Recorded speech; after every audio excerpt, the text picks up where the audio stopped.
Hey, we're Saints. Father Chris here. Welcome to our Crucifixional live stream. I'm glad to have you beautiful people with us. Fired up today, baby. Fired up. Happy Monday. Hope it's a great week. You know, there was an occurrence. I'm going to tell you a story and preserve the players as much as I can. But there was a story. Something happened here, and a decision was made. Someone didn't like the decision that the church and part of our other, ministry or whatever, program made, and we're hurt. And the person kind of just got upset with me personally and with the church and felt abandoned and betrayed and forsaken and all of those things, and just kind of went dark, didn't respond, just didn't come back to church for a little while, all that kind of stuff. So finally I'm like, all right, let's get after it. I'm gonna call the person out. Let's see what happens. It was great. We had a fabulous conversation. We figured it out. We fixed it. But it made me think. And I told the person, I said, look, you taught me in this little exchange that you and I had, you taught me, and I'm gonna use it. And so here we are, I'm using it. So the idea that when something happens, or we get hurt, or we don't get the things don't go the way we want them to go, we feel somehow angry. We turn that anger towards God. And as a byproduct of that, well, if God didn't do it, or if the priest didn't do it, or if the church didn't do it, I'm therefore going to revolt against them by not going and not participating and just hold this anger and so on. And it makes you think, like, in the book of Psalms, we hear this. I mean, this is a psalm that's quoted by Christ, on the cross even. My God, from Psalm 22. Why have you forsaken me, right? He says, why are you so far from helping me? Right? From the words of my groaning, I cry by day, but you do not answer, right? So in our mind, sometimes there's that God didn't, abandon me. And my response, God did abandon me. He's not there with me, or he's not giving me what I want, right? All of those thoughts and those struggles.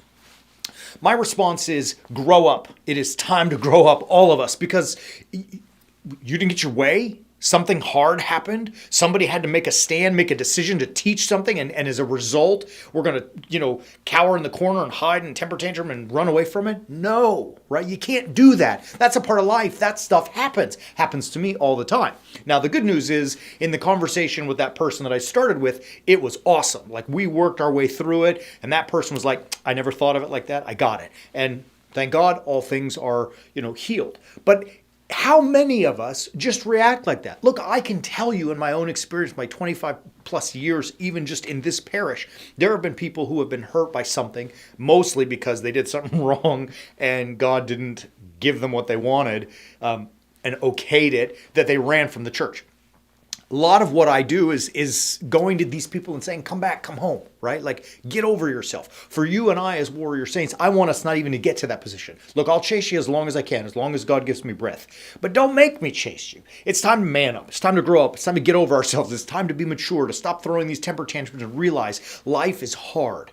And the good thing about life being hard is, kind of like it. You know why? Because it's more fun. It isn't fun to have everything all your way and everything easy. I mean, there has to be bumps and challenges. It makes us thrive. It makes us fight. It makes us scrap and go after things and dig deep and find stuff inside me that I never even knew was there, right? Like, it's a beautiful opportunity. As Paul tells us, suffering produces, in Romans, suffering produces endurance. Endurance produces character. Character leads to hope, which doesn't disappoint. But you don't get hope until you start the suffering and go through the line, right? Like, we want it. So all of that being said, we're going to spend some time this week and talk about these kind of things, and I'm nasty this week. We're going to get some. But you may need help with it. I needed help with it. Still need help with it.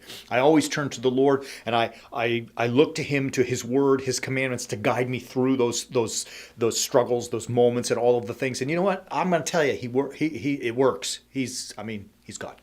So it works. You want a part of it? Join us, man. We built a plan based on God's Word at this place, warriorsaints.org. Right there, you can see it.